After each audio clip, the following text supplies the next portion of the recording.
I've been on a little bit of hiatus when it comes to my research over the recent months of 2026. It is 2026. It is 2026. I'm not making this up.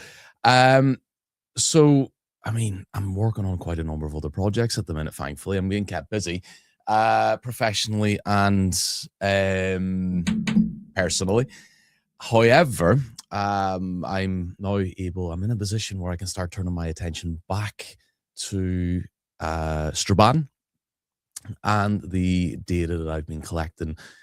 I suppose I started this project now about a year ago. It's been on off, as a lot of research projects are.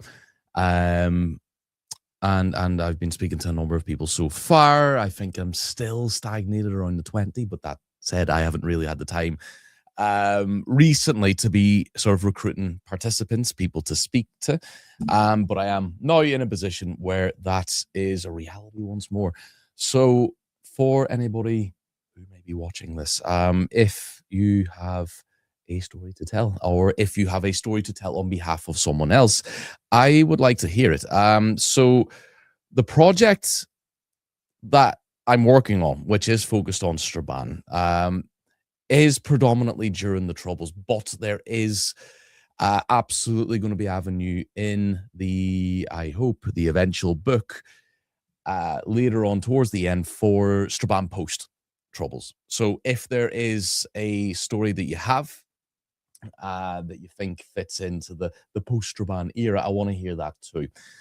There is no, one sort of criteria for qualification to think that your story is useful for this project. I will very likely be very grateful to speak to you nonetheless. I've been speaking to a wide range of participants so far, and I hope that the net, so to speak, continues to increase over the coming months.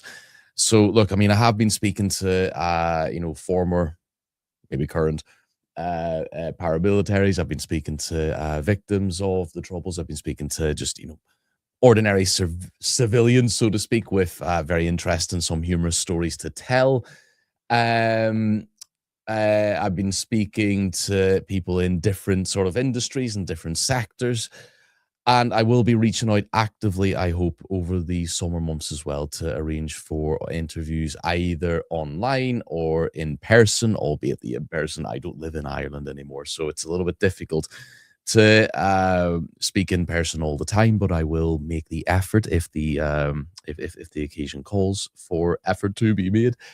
But predominantly, I'm going to be trying to speak to as many people as I can, I think, online. If I did live in Ireland, it would be much easier. The majority of these interviews would be face to face, but logistics. So, where we're up to at the minute with the project is that I've been speaking to about 20 odd people. I've done a little bit of writing. However, I would, for reasons, I'd like to try and wrap up the interview part of the project by, initially it was meant to be around June, July, but owing to the workloads that I've had in recent months, I'm going to extend that now, I think, to about September.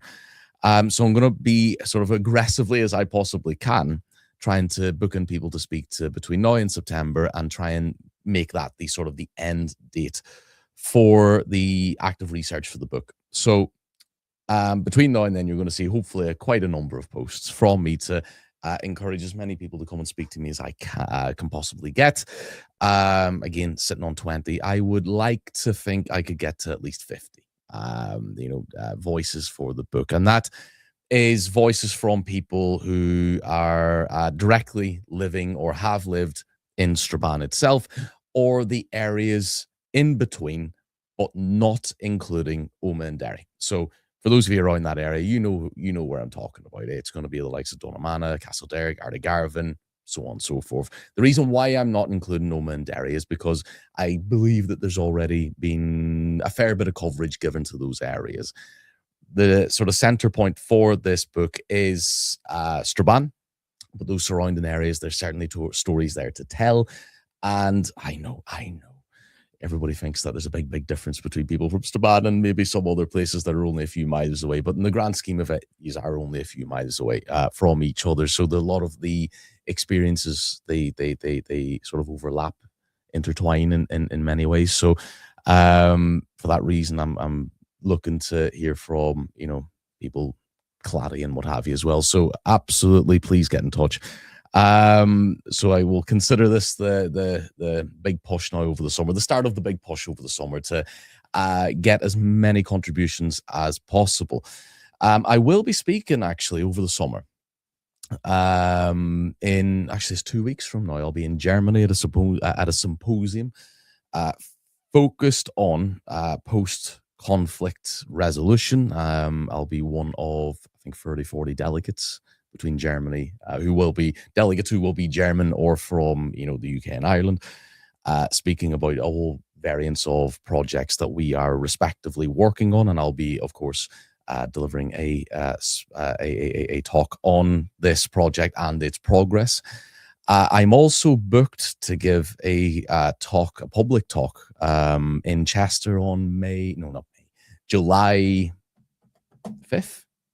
I believe it's July 5th. Without looking from memory, I think it's July 5th. It's a Sunday.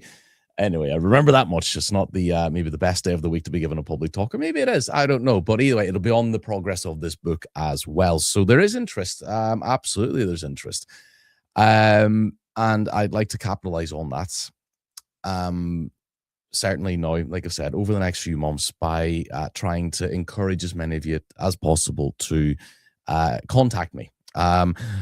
Every single contribution is anonymous. No, in the final product, in the final version of the book, no names or information that might disclose will be included, and that there will be great care taken for that. So do rest assured that if you do lend me your experience, if you lend me your story, again, it could be your own, could be on behalf of someone else. Maybe they aren't any longer with us, but whatever it is, know that it will be met and treated with full confidentiality, and that is just across the board. And there is no room for disclosure on this project, whether participants want it or like it or not. So contributions will be fully confidential, and again, ideally, probably online formats. Teams or Zoom or whatever way is most comfortable for you guys. FaceTime, whatever it might be. I will book in some trips over during the summer. I will, but I've got obligations here, personally and professionally, so I can't be flying over too much, but I will absolutely book some trips in. So there will be windows of time as well. If you really want to speak in person, it may well be a potential, absolutely. So we can obviously discuss that and try and arrange. But I would say reach out to me, and whatever platform you're watching this on. I mean, I'm streaming at the minute to Facebook, YouTube, Instagram. I'll probably post at least some clips, or maybe the whole of this to maybe TikTok and what have you as well. But whatever platform you're listening to me on, you can DM me. I wouldn't necessarily say go to the comments, but you can. They're maybe a bit too public, but you can certainly DM me. My email address has been scrolling along the bottom of the screen there on Facebook, at least. I don't think it is on Instagram, but my email address is p.french@chester.ac.uk. Feel free to drop me an email as well, and we can get the ball rolling and towards your contribution on this project. So again, it could be even just a humorous story. It could be something a little bit more, or quite a bit more, serious, or whatever it is. If you think that it might be relevant and you're not sure, contact me and tell me, speak to me. I'll be the sort of the judge about whether it is maybe useful for the project or not. And most times, I'd say that it probably is. So do feel free, reach out, encourage others to reach out as well. I hope you're going to see quite a bit of, again, going back to a point that I made earlier, quite a lot of me plugging this project now that mostly because my academic year as a senior lecturer of criminology is coming to an end. The workload is kind of diversifying once more.